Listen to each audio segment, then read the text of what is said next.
It's time for a cup of coffee with Will and Chris at Slumberland Furniture. From Slumberland Furniture in Osage Beach, here are your hosts, William Holtz and Chris Schneider.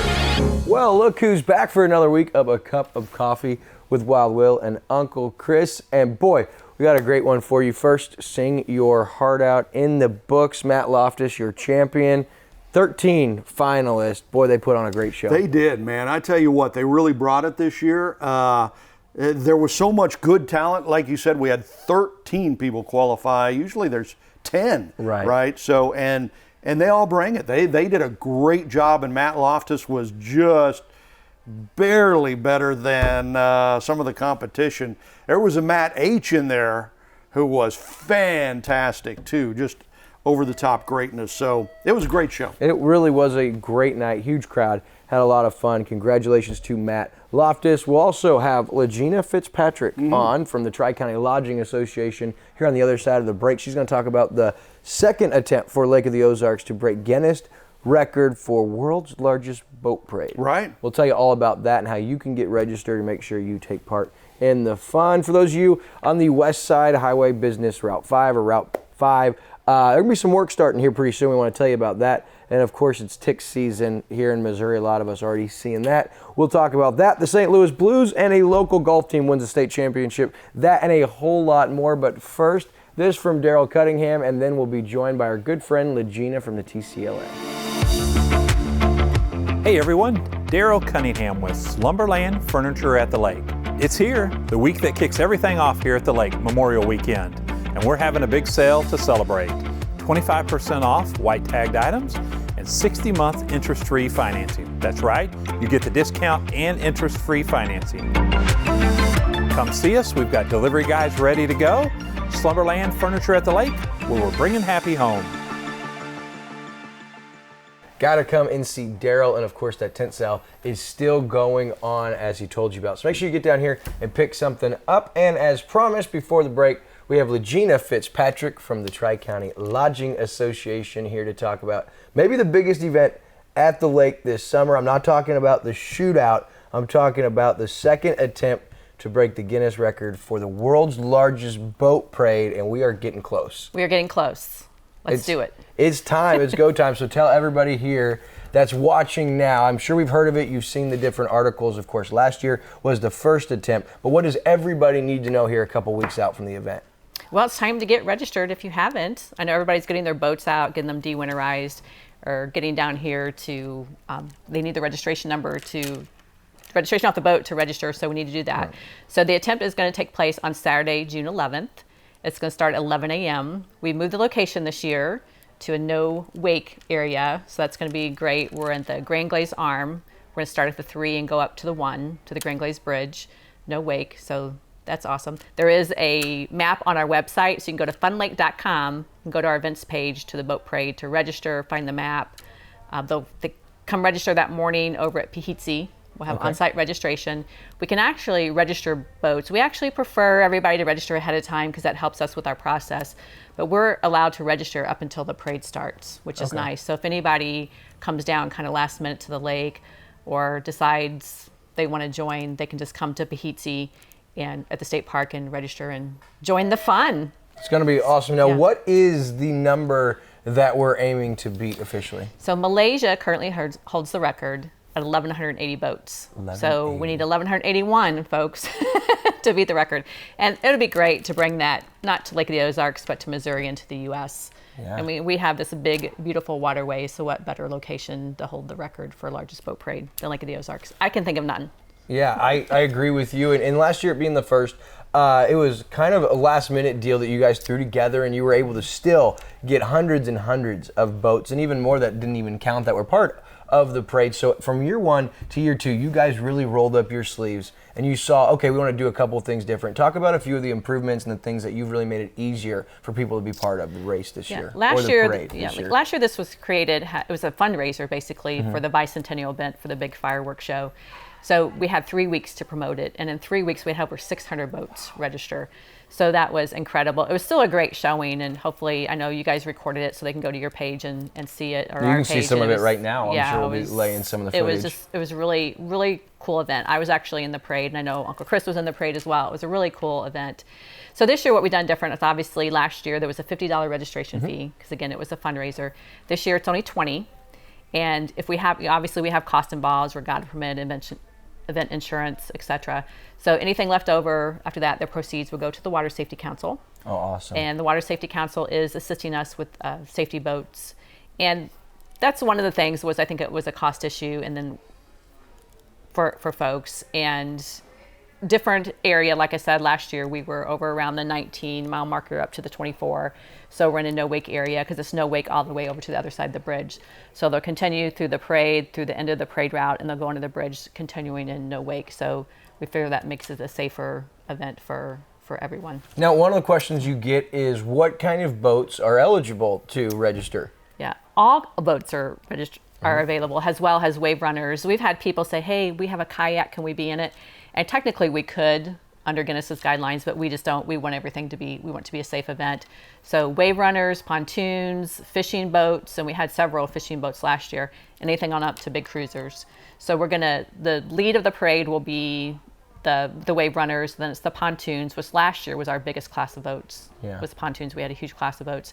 And then it goes up from 0 and then by size. So we'll have milling stations that they'll report to before the parade starts, and then we'll get rolling at 11 o'clock. And we do have, again this year, Mortgage Headquarters has sponsored the Guinness World Record Adjudicator to be on site, because this helps expedite the process if you break the record, because they're here to validate it right away, and you don't have to wait 12 weeks and somebody else can sweep in and get that record out from under you. So we do have adjudicator coming once again, who will be stationed off of Malibu Road. And awesome. This super couple we're working with there, who's let us use in their house with the adjudicator. So that's gonna be great. That's pretty neat. I know there's a lot of other people involved, from you guys at the TCLA and the CVB. I know Mary Kay, and then of course planning on the water. So much goes into this. You talked about milling station and scheduling and just trying to time everything right and keep it safe. So there are a few people you wanted to thank or shout out. Yeah, we started the process, again last year. It was kind of, not did we do the boat parade, but we had, have you guys recall, a whole summer series of events. Right. So we were all kind of exhausted, plus doing, our regular paying jobs. So at the end of it, Heather, Executive Director Steve, and I are like, okay, I think we're done with this. And Mortgage Headquarters said, hey, we're in if you guys want to do this again. Wow. And we had several people approach us, say, hey, we need to do this again. And the adjudicator that we had last year said that it's not unusual to not break a record on your first attempt, and you learn things as we did in the process. So obviously a huge thank you to Mortgage Headquarters, because Rose Wright, who we work with over there, came in and said, Legina, we're in if you guys are ready to do this again. So we sat down last fall after we rested a little bit and talked about it, and said, okay, let's do this. Let's talk to Water Patrol and get their suggestions on a location. How about the Grand Glaze Arm? And then obviously about the Water Safety Council in the mix as well. And so the chambers, Casey Cloak at the Camden Chambers really involved. Ricky from your staff has been a huge help, honest to everything, and the West Side Chamber, Mike's involved, obviously Mortgage Headquarters, Michelle Cook, David Ship, all those folks have been instrumental in helping us. Takes a village. It does take a village. It's a lot of work, and it's people don't realize everything that goes into it, and they think, oh, it's easy, just go and register and boom, we're in a parade. But especially working with Guinness, there are a lot of hoops we have to go through with Guinness World Records to make sure we're doing everything correctly. So. And the cool idea of getting involved in this is you get to be part of breaking this world record. June 11th, go to funlake.com/events/boat parade. And you can also visit, you guys have an actual website yourself for the boat parade, Chris, correct? This is a page off of our website. Okay, yes. Beautiful. It's a landing page. This is Legina Fitzpatrick. I'm sure you can't wait. We'll see you on the water on June 11th, and most likely probably before that. Before then, yes. All right, we'll be right back with the rest of Cup of Coffee after this. Want to create lifelong memories with the whole family? Check out Central Missouri's Lake of the Ozarks. Voted the best recreational lake in the nation by readers of USA Today and 10 Best. Enjoy paddleboarding, tubing, boating, and PWCs. No boat? No problem. There are over 50 marinas nearby to rent you one. Or how about hiking at one of the nation's top state parks, exploring amazing caves, shopping, and a few rounds of golf? Find your family fun shine at funlake.com. Produced in cooperation with Missouri Division of Tourism. Man, so speaking of that boat parade, Legina just was talking about, she called you Uncle Chris? Oh, she did? Everyone calls you Uncle Chris now. Hey, I'm everybody's uncle. That's right. I'm a monkey's uncle. You got a lot of nieces and nephews out there. And I was going to say, now you were part of the boat parade like she mentioned last year. Are you guys doing it again this year? We are not doing it again this year. We're going to be out of town, I think, but we did do it last year. It was a pretty fun experience. It's great to be a part of, especially if we can break that world record, man. Awesome. To be a part of breaking a world record, that'd be cool. Would be cool. I'm well on my way to breaking my own record over here if I don't put the fork down. All right, so listen, if you're in Camdenton, you need to know the city of Camdenton issued a press release that road construction on Business Route 5 is going to begin on June 6th. What can you tell us? Yeah, so this will be in the town of Camdenton, Old 5, not New 5, Old 5 going through Camdenton. I'm told from the city limit to the city limit and like through the town square and everything. So crews will be working on the road at night from 7 p.m. to 7 a.m., mostly Monday through Thursday. Try to keep that Friday weekend open, but depending on how quickly they're able to do things and weather, they might have to work some Fridays as well. So parts of the road are going to be shut down to traffic. If you drive Old 5, just get ready to be stopped, for the flagman to be there, stop you to let the traffic flow and stuff like that. And we're told if the weather's good and everything goes according to plan, this should take about 3 weeks. Yeah, start to finish. And they did say, too, crews are going to make every attempt to keep the roads open as much as possible. They'll be giving updates prior to and during this process. And like you said, depending on or reliant on the weather, the project should take about 3 weeks. They said, thank you for your patience, and you can call the city of Camdenton if you have any questions. And when I first got that, Megan Albert sent that to me, our digital media specialist, and I was like, oh no. First I thought it was going to be us on 5 down there, that part, or Highway 5. The new Highway 5, the bypass, that would be wild if that was shut down. So, but that's right in the heart of Camdenton. It's from 7 p.m. to 7 a.m., so they are taking that into consideration, but that might be challenging. It is going to be challenging for those that have to go through that, but, it's one of those things you have to do. Right. You have to maintain those roads and keep those in good condition. You wonder why they do it now, when the traffic's starting to pick up and, a lot of people starting to come in from out of town. Why didn't we do this back in the middle of the winter, type of a thing? But maybe they couldn't. Yeah, maybe you can't work on certain road materials when it's that cold. I mean, they may not settle or something like that. I'm no engineer but I'm sure there's a reason behind MoDOT's decision. All right, so it's tick season. We all know what they are, especially if you're... Didn't you eat a few ticks last week? No, everything but ticks. They would draw the line somewhere, but they're all over, and if you live in Missouri, they're kind of normal for you. As a matter of fact, I grew up in Branson, and it was not uncommon for us to pick ticks off the dogs. When we came in from outside, we'd pick ticks off ourselves.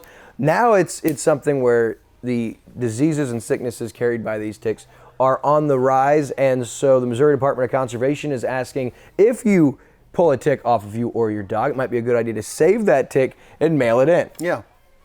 I actually did this once, right? I found a tick, and I didn't know what it was. And so I took it off me, and I put it in a plastic bag, and then I carried it around to ask somebody, what is this? And they said, well, that's just a tick. But so now what they're doing is they want to study. So you didn't know when you saw it, because you hadn't seen that in Texas or other places. Right. Okay. Most people know what a tick is. I didn't even know what a tick was, So, it's really not that hard to do. If you're picking ticks off yourself, then what MoDOT is asking for is save that, put it in a baggie, send it into them so they can study and see what kind of ticks, like what the growth explosion has been, what kind of ticks they are, if they're carrying any diseases, stuff like that. It's kind of interesting, if you're cool with picking a tick off and then mailing it in. So let's see, it's an ongoing scientific research study to better understand the statewide distribution of the tick species and the human pathogens they carry. So the MDC is doing this in partnership with A.T. Still University. Okay, so it's a serious thing. The data is going to be used to determine the county level what ticks, special and bacterial pathogens are present here in the state of Missouri, because we all know, they carry the Rocky Mountain spotted fever, Lyme disease, the heartland virus, and more coming from these little creepy crawly things. So yeah, that's always the fear. I've known some people I'm close to in our family friend circle that have got Lyme disease from a tick bite and had major sickness. There's many things that Lyme disease can cause, whether it's some people get paralysis in certain parts of their body, some people lose part of their eyesight, some people get face droopiness. I mean, there's a lot of different things that can come from Lyme disease, so it's very serious. And also, if you have a tick and it looks like it could be irritated, and after you pull it off, save that tick, and then when you see the doctor, you can let them test what's going on there. And if you do have some form of Lyme disease or Rocky Mountain, whatever the fever is that comes from ticks, that's what they're asking. However, here's a cool tidbit I saw a couple of days ago on Facebook, so who knows if it's true, right? Yeah. With the independent fact checkers, they let it go. But they said if you have a tick, instead of trying to use tweezers, or they even make those contraptions that you can pull ticks off with, or even grabbing it with your hands and pulling it off, they recommend taking a Q-tip and dipping it in Dawn dish soap water. So put a little Dawn in some water, put that Q-tip in there, and then you're supposed to, around the spot where the tick's head is in there, you're just supposed to rub that. It ends up going into the skin, filling up the tick's lungs, and they let go and they die like that. So you don't have to worry about ripping them off and risking their head staying, because that's what happens a lot. You think you've got the whole thing, but its head's still stuck in your skin, and so that's when a lot of those infections take place. Yeah, that's what I've heard is, even if you pick the body of the tick off, but if the head stays in, then you can still get those diseases and stuff. Infection, and that's another concern. So Dawn dish soap, I'm going to try it next time I see a tick. I was in Branson and I happened to pick one off one of my legs, and they're everywhere. Yeah. So you wear high socks, spray down bug repellent, things like that, and then have that Dawn dish soap ready, because if that works, that's going to be a saver. That'd be cool. Yeah, and apparently the most ticks are active in April through July, but you can find them all year round, especially in a place like here, around the lake area. So here's how the MDC says to mail them in, right? Because they want to do this study. So place each live tick in a plastic zip top bag with a piece of damp paper towel or moist cotton ball, and then fold the bag and place it inside another plastic zip top bag with a completed sample submission form. So you want to go on you get that the form MDC online to get that form, print that out, send that in.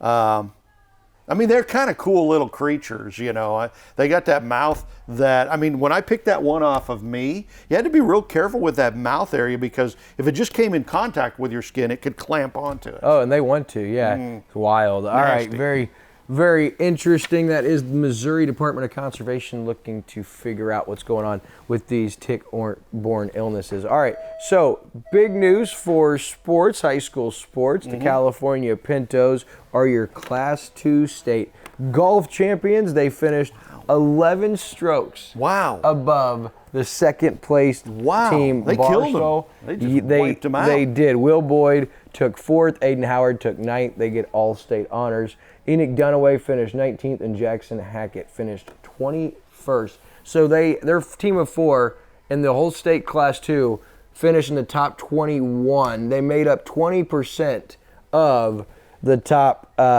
20 people in the state. Congratulations to the California Pintos. You see the picture there. We pulled that off of the Pinto Athletics Facebook page.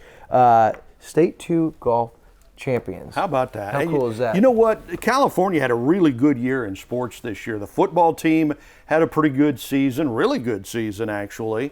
The boys basketball team was really good. The girls basketball team was really good this year. And now the golf team won the state wrestlers championship. Showed up pretty well for California. And now golf. Yeah, it's been a good year for the Pintos. And of course, we also told you about our buddy Alan Sparky Sparks over there with his special distinguished honor from the Missouri State High School Activity Association. And just a shout out, we love those people from California. Every time we go there to do a Pintos game or do a Pintos game, around the lake or something, fans are wonderful, the people are wonderful. Just way to go, Pintos. It's the only press box when we get there. They have a cooler there. Can I get you a Gatorade soda? Oh yeah, we bought you some Burger Smokehouse snack sticks and mini sausages, and they I'm always still take trying to care work of it. those off, man. But yeah, I've given up. And the whole press box is wide open, so they've got to listen to us the whole game, right? It's not like we're in a separate room, yeah, so that extra credit for them there. Yeah, we love the folks in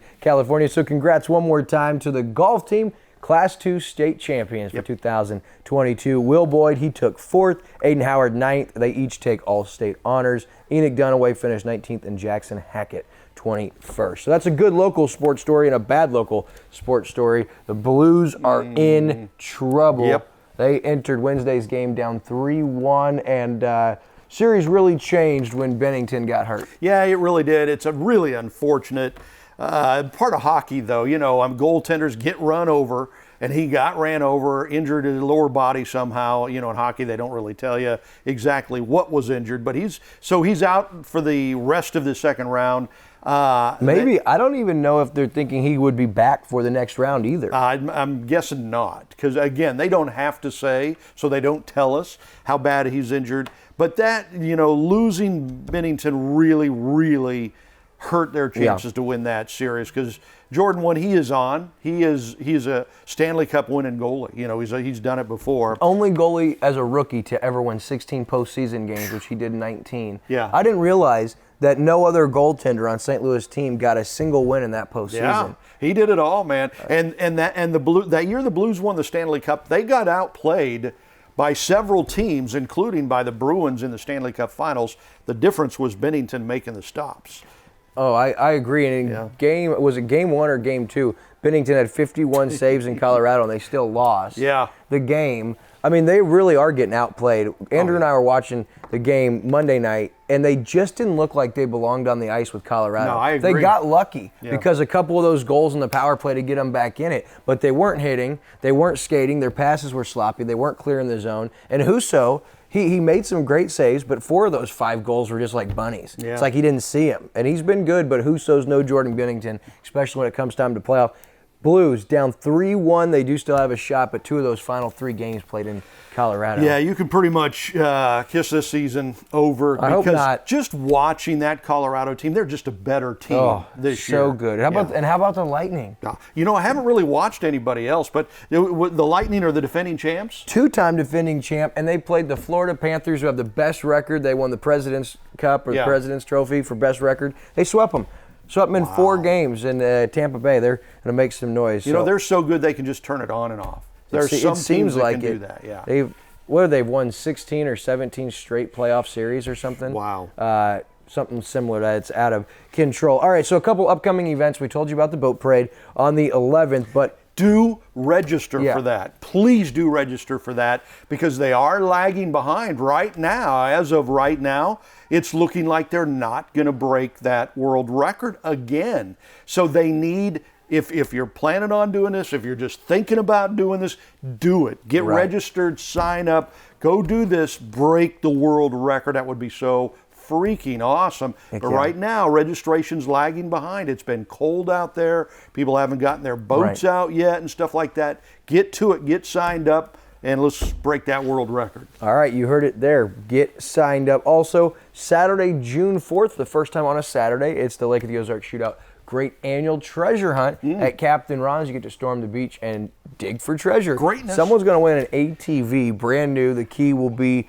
in one of 10 gold treasure chests. Can you win? No. Adults can play and win. Okay, so you can go out there and dig in the I did. You should have seen Unique last year. She was like, her life depended on it. She was like legs and arms, and she was out of control. But they put different colored chests, and the gold chest, there's 10 of them. They all have a key. One of those 10 keys starts that ATV, and you get to take that home with you. And it's all for our local charities. How great. And that is going to be Saturday, June 4th at Captain Ron's. And then that Monday, June 6th, another charity event. We have our first annual bartending benefit for Wonderland Camp. DJ Kyle and myself will go head-to-head. And I'm telling you, people are really being generous. I got $600 or $700 Sunday at the Sing Your Heart Out finale. Wow. DJ Kyle got $500 or $600 at the Sing Your Heart Out finale in cash handed to us for that. So just there was another $1,100 or $1,200 raised for that. So pretty cool. That's Monday, June 6th.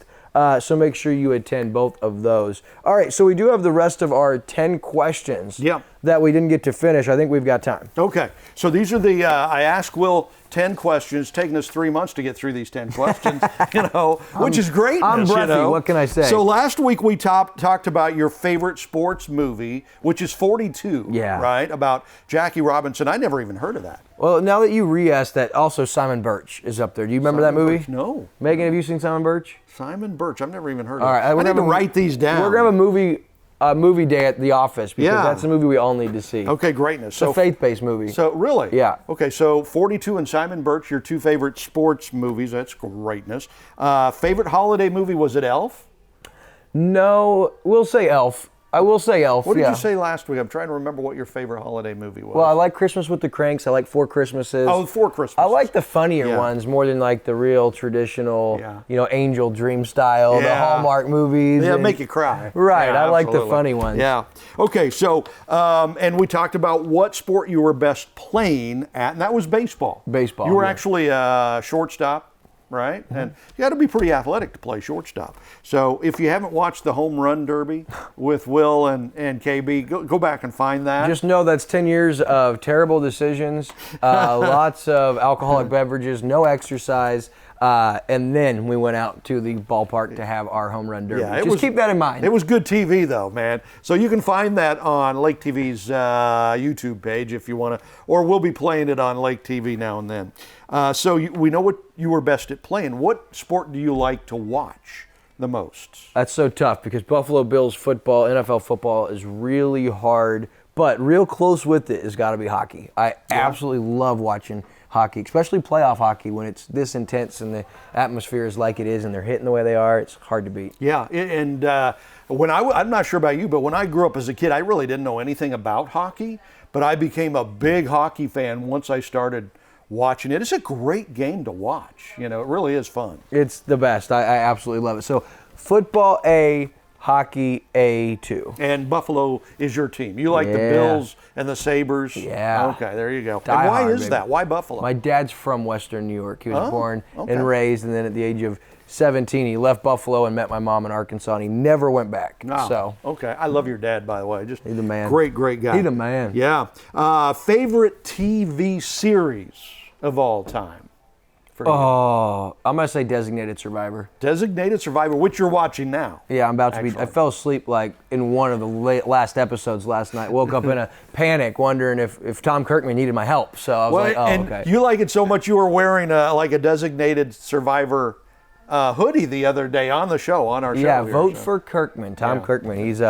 He doesn't belong to either party, and he is the most level-headed, kind, compassionate president we've ever had, if he would have been our president. Yeah, if that was real, which it's not, Okay, so that's how much I like the series. TV series. It is real to me, okay? You know what I've been watching lately is The Chosen. That's really good. I have heard that from a lot of people. I'm shocked at how good that is. The Chosen. Yeah, and that too is a faith-based kind of a thing. The Chosen. I'm going to have to pick that up. It's good.